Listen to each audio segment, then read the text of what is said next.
नमस्कार दोस्तों, स्वागत है आप सभी का आपके अपने चैनल वीएन मोटिवेशन जर्नी पर। आज के इस वीडियो में हम आपको एक कहानी के बारे में बताएंगे। यह कहानी एक समय की है जब एक खूंखार डाकू ने अपने आत्मविश्वास की परीक्षा में महात्मा बुद्ध के साथ मुकाबला किया। इस आदर्शवादी और धार्मिक संग्राम में दो व्यक्तित्वों के भीतरी ताकतों का मुकाबला होने वाला है, जिसने उनके सोच, व्यवहार और जीवन को प्रभावित किया। इस अनोखे संग्राम में क्या महात्मा बुद्ध के आत्मविश्वास और प्रेम का आदर्श खूंखार डाकू को पराजित कर सकेगा? आइए हम इस उत्कृष्ट युद्ध के बारे में अधिक जानते हैं। एक समय की बात है, महात्मा बुद्ध बिहार के पास एक राज्य में भ्रमण पर जा रहे थे। तभी वहां के एक गांव में वह रात गुजरने के लिए रुक गए और फिर वहां के लोग खूंखार डाकू अंगुलीमाल के बारे में बात करने लगते हैं। तभी महात्मा जी ने उन आदमियों को बुलाकर पूछा कि भाई आप लोग किसकी बात कर रहे हो? तब आदमियों ने बताया कि महात्मा जी हम डाकू अंगुलीमाल के बारे में बात कर रहे हैं। तब महात्मा जी ने पूछा, अंगुलीमाल कौन है ये? तब उत्तर में उन आदमियों ने कहा, महात्मा जी वह बहुत ही खूंखार डाकू है जिसने अपनी दहशत से लोगों को परेशान कर रखा है। वह डाकू उसके इलाके में जाने वाले राहगीरों को लुटता है और यहीं पर उसका खूंखारपन खत्म नहीं होता। वह लोगों के उंगलियों को काट लेता है और फिर उनकी माला बनाकर अपने गले में पहनता है।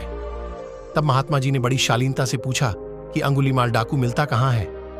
तब उन लोगों ने जवाब दिया कि वह यहां से कुछ दूरी पर चलकर एक घनघोर जंगल है, वहीं उस अंगुलीमाल डाकू का बसेरा है। तब महात्मा जी ने कहा ठीक है और अपने शिष्यों को बोला कि तुम सब अब विश्राम करो, कल सुबह होते ही हमें जल्दी निकलना है।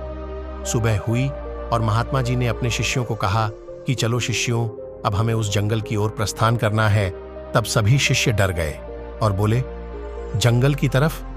लेकिन गुरुजी, वहां तो डाकू अंगुलीमाल का वास है। अगर हम वहां जाएंगे तो वह हमें मार डालेगा और हमारी अंगुलियां काटकर उनकी माला बनाकर धारण करेगा। तब महात्मा जी बोले कि शिष्यों, कभी भी किसी परिस्थिति में डरना नहीं चाहिए, लेकिन कोई बात नहीं, अगर तुम लोग नहीं जाना चाहते तो कोई बात नहीं, मैं तुमको वहां जाने के लिए बाध्य नहीं करूंगा, जैसी तुम्हारी इच्छा। महात्मा जी जंगल की तरफ प्रस्थान करने के लिए ज्यों ही प्रस्तुत हुए, गांव के लोगों और शिष्यों ने उन्हें बहुत रोका, लेकिन वह नहीं माने और जंगल की ओर चल पड़े। और फिर वह जंगल पहुंच गए जहां की अंगुलीमाल रहता था। जब उस डाकू की नजर महात्मा जी पर पड़ी, तब वह महात्मा जी को बड़े आश्चर्यजनक तरीके से देखने लगा और सोचने लगा कि इस जंगल में आदमी साथ मिलकर भी नहीं आते और यह यहां अकेला चला आया। तब उसने महात्मा जी से पूछा कि कौन हो तुम? महात्मा जी ने कहा, मैं एक राहगीर हूं। अंगुलीमाल ने कहा, भाई तुम यहां अकेले आ गए हो, तुम्हें पता नहीं मैं कौन हूं? तब महात्मा जी ने जवाब दिया कि हां, तुम भी मेरे ही तरह एक इंसान हो। तब अंगुलीमाल ने कहा कि लगता है तुम इस जगह नए आए हो, तुम्हें शायद मेरा नाम नहीं पता। उसने बड़े शालीनता से कहा। महात्मा जी ने कहा, मुझे तुम्हारे बारे में गांव वालों ने बताया था। तब अंगुलीमाल ने कहा, फिर भी तुम यहां चले आए, तुम्हें मुझसे डर नहीं लग रहा क्या? तब महात्मा जी ने कहा कि डर कैसा, मुझे तुमसे क्यों डर लगेगा? तब वह डाकू गुस्से से लाल पीला होकर महात्मा जी को घूरने लगा और कहने लगा कि तुम्हें नहीं पता कि मैं कितना ताकतवर हूं। मेरे डर के कारण यहां अच्छे से अच्छे दिग्गज आने की हिम्मत नहीं करते और तुम यहां मरने चले आए हो। तब महात्मा जी ने कहा, ताकतवर में तो तुम्हें ताकतवर नहीं मानता। तब तो गुस्से से लाल आंखें करके वह डाकू महात्मा जी को देखने लगा। तब अंगुलीमाल ने कहा कि तुम्हें नहीं पता कि मैं कितने आदमियों को मार चुका हूं। मेरे गले में यह माला देख रहे हो, मैंने उन आदमियों को सिर्फ लुटता नहीं हूं, बल्कि उनके हाथ की उंगलियां को काटकर अपनी माला में पिरो लेता हूं। ये कहते हुए अंगुलीमाल जोर जोर से हंसने लगा। महात्मा जी मंद मुस्कान के साथ हंसने लगे। तब वह डाकू आश्चर्य से महात्मा जी को देखने लगा और सोचने लगा कि अरे ये कैसा इंसान है, मुझसे डरने की बजाय ये हंस रहा है। तब अंगुलीमाल ने कहा कि लगता है तुम्हारा मानसिक संतुलन ठीक नहीं है, ये सुनकर तुम्हें सदमा लग गया है। महात्मा जी ने कहा, मुझे कोई भी सदमा नहीं लगा और न मेरा मानसिक संतुलन खराब है। अंगुलीमाल ने कहा, तुम्हें मुझ जैसे ताकतवर डाकू से डर नहीं लग रहा और यह सब सुनकर भी तुम मेरे सामने खड़े हो, ये उससे भी ज्यादा आश्चर्य की बात है। तब महात्मा जी ने कहा, कौन ताकतवर? तुम तो मुझे सबसे ज्यादा डरपोक लगते हो। इतना सुनते ही अंगुलीमाल क्रोध से तिलमिला गया और उसने अपनी तलवार निकाल ली और महात्मा जी के गले पर लगा दी। तब महात्मा जी ने कहा, मेरी बात तो सुनो भाई।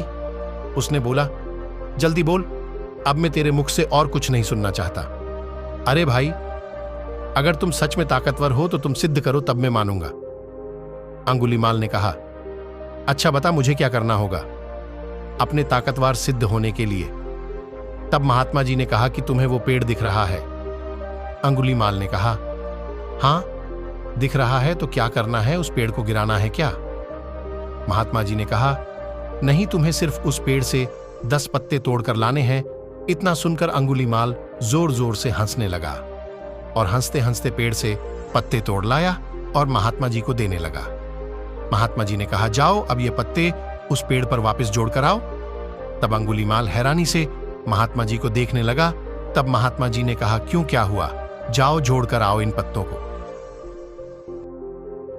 तब अंगुलीमाल बोला कि यह कैसे हो सकता है कि एक बार कोई चीज टूट जाए वह वापस कैसे जुड़ सकती है? तब महात्मा जी बोले, क्यों, तुम तो बहुत ताकतवर हो न, फिर इन पत्तों को तुम क्यों नहीं जोड़ सकते? मैं तो तुम्हें जब ही ताकतवर मानूंगा जबकि तुम ये पत्ते वापस पेड़ से जोड़ दोगे, नहीं तो तुम डरपोक हो मेरी नजर में। असली ताकतवर तो वह होता है जो कि टूटी हुई चीजें जोड़ दे। जो चीजें तोड़े वो कैसा ताकतवर? यह सुनकर अंगुलीमाल महात्मा जी के चरणों में गिर गया और उनसे कहने लगा कि महाराज जी, मुझे क्षमा करे, सचमुच मुझे आज एहसास हुआ कि मैं कितना बड़ा पापी हूं। मैंने कितने निर्दोष लोगों का खून बहाया और उन्हें लुटा। महात्मा जी बोले कि तुम्हें अपने पापों का एहसास हुआ, यह बहुत बड़ी बात है। अगर तुम्हें सचमुच अपने किए पर पछतावा है तो आज से सच्चाई और अच्छे राह पर चलो और लोगों की मदद करो और अपनी ताकत का इस्तेमाल जरूरतमंदों की रक्षा में करो। तब से अंगुलीमाल अच्छे रास्ते पर चलने लगा और सबकी मदद करने लगा। तो दोस्तों, इस कहानी में हमने देखा कि खूंखार डाकू और महात्मा बुद्ध की आत्मविश्वास भरी मुकाबले के बीच एक अंतर था। जबकि डाकू आत्मविश्वास की कमी के कारण हार गया, महात्मा बुद्ध ने अपनी आत्मशक्ति को पहचाना और सच्चे आत्मविश्वास की प्राप्ति की। हमें यह याद रखना चाहिए कि जीवन की हर मुश्किल से लड़ने के लिए आत्मविश्वास हमारी महत्वपूर्ण उपकरण होती है। हमारी जीत या हार आत्मविश्वास पर निर्भर करती है और जब हम सही तरीके से आत्मविश्वास को समझते हैं और उसे विकसित करते हैं तो हम सचमुच अपारतंत्री हो सकते हैं। तो दोस्तों, अगर आपको यह वीडियो अच्छा लगा हो तो अपने परिवार और दोस्तों के साथ जरूर शेयर करें। तो दोस्तों, फिर मिलेंगे अगले किसी वीडियो में। तब तक के लिए आप अपना ख्याल रखना और हमेशा मुस्कुराते रहना।